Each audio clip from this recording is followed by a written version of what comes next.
ఇంకొక రోజు గడిస్తే 24 గంటల్లో ఒక పాపో బాబో బయటకొచ్చే క్రమంలో గొంతు నులిమి అతి కిరాతకంగా చంపేశాడు.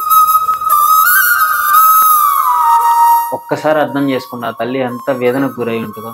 కడుపులో ఇంకో బాబుని పెట్టుకొని అంటే ఎంత కష్టపడి ఉంటది. ఆ గొంతు నులిమి ఊపిరాడక చంపాడంటే. ఇంత దరిద్రులు ప్రేమ పేరుతో ఇలాంటి మోసం చేసే వాళ్ళని అయితే అసలు మీరు డెఫినెట్లీ అమ్మాయిలు అయితే ఆ హెల్త్ బాగాలేదు అని చెప్పేసి వాళ్ళ ఇంట్లో వాళ్ళకి మెసేజ్ పెట్టేసి ఎక్కడికో పారిపోయాడు. వెల్కమ్ టు శశి టీవీ, నేను మీ పవన్. సమాజం ఎంత దారుణంగా తయారవుతుందంటే రీసెంట్గా అంటే ఒకటి కేసు చూసాము. ప్రెగ్నెంట్ లేడీని పెద్ద పెద్ద బండరాలు తీసుకొని పాపం తలకాయ మీద కొట్టాము. కొండాపూర్లో కొట్టారు. కొండాపూర్లో నేను వెళ్ళి ఆ కేసు చూపించాను, మీకు క్లియర్గా చెప్పాను కదా. సో ఆ ఇష్యూ మర్చిపోక ముందే వైజాగ్లో ఇంకో ఇన్సిడెంట్ జరిగింది. వైజాగ్ జిల్లాలోనే ఇక్కడ కనిపిస్తున్నాడు కదా జ్ఞానేశ్వర్, అంటే నిండు గర్భిణి అండి. నిండు గర్భిణి ఇంకొక రోజు గడిస్తే 24 గంటల్లో ఒక పాపో బాబో బయటకు వచ్చే క్రమంలో గొంతు నులిమి అతి కిరాతకంగా చంపేశాడు. పెళ్ళై 2 ఏళ్ళు అవుతుందంట పాపం. అంటే ఒక్కసారి అర్థం చేసుకున్న ఆ తల్లి ఎంత వేదనకు గురై ఉంటుందో. కడుపులో ఇంకో బాబుని పెట్టుకొని అంటే ఎంత కష్టపడి ఉంటది. ఆ గొంతు నులిమి ఊపిరాడక చంపాడంటే.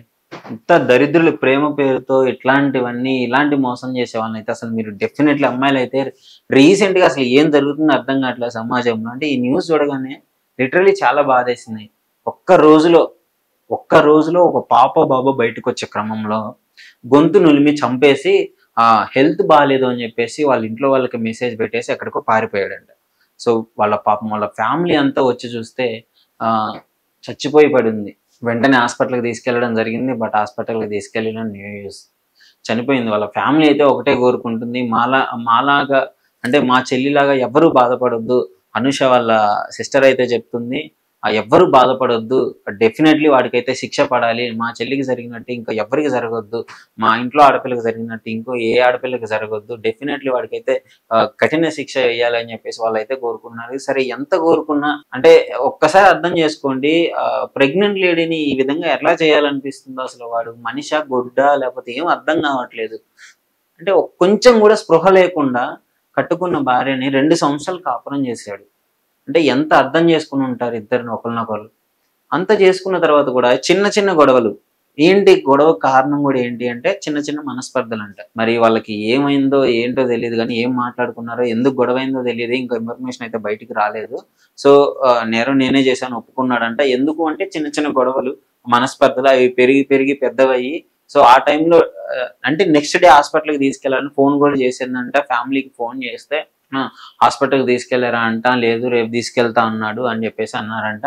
అంటే డాక్టర్లు ఒక నెక్స్ట్ డే టైం ఇచ్చినప్పుడు యాక్చువల్లీ ఈ రోజు హాస్పిటల్లో ఉండాలి తను, కానీ హాస్పిటల్కి తీసుకెళ్ళమంటే తీసుకెళ్ళను అని చెప్పేసి చెప్పాడంటే రేపు తీసుకెళ్తా అన్నాడంట. కానీ ఈ రోజే పాపం ఆమె చనిపోయింది. సో ఒకసారి ఆలోచించుకోండి, ఇది వైజాగ్ లో జరిగింది పాపము. అంటే అతి కిరాతకంగా మనోడైతే ఇప్పుడు పోలీసుల దగ్గర అయితే ఒప్పుకున్నాడు, నేనే చేశాను అని చెప్పేసి అయితే ఒప్పుకున్నాడు. కానీ ఈ ఇన్సిడెంట్లు చూస్తుంటే రోజు సమాజంలో అసలు ఏం జరుగుతుందో ఏం అర్థం కావట్లేదు. ఒకడేమో తలకాయలు పగలు కొడతాడు, ఒకడేమో కత్తితో పొడుస్తాడు, ఒకడేమో కన్న తల్లిని చంపుతాడు, కట్టుకున్న భార్యని చంపుతాడు, పిల్లల్ని చంపుతాడు.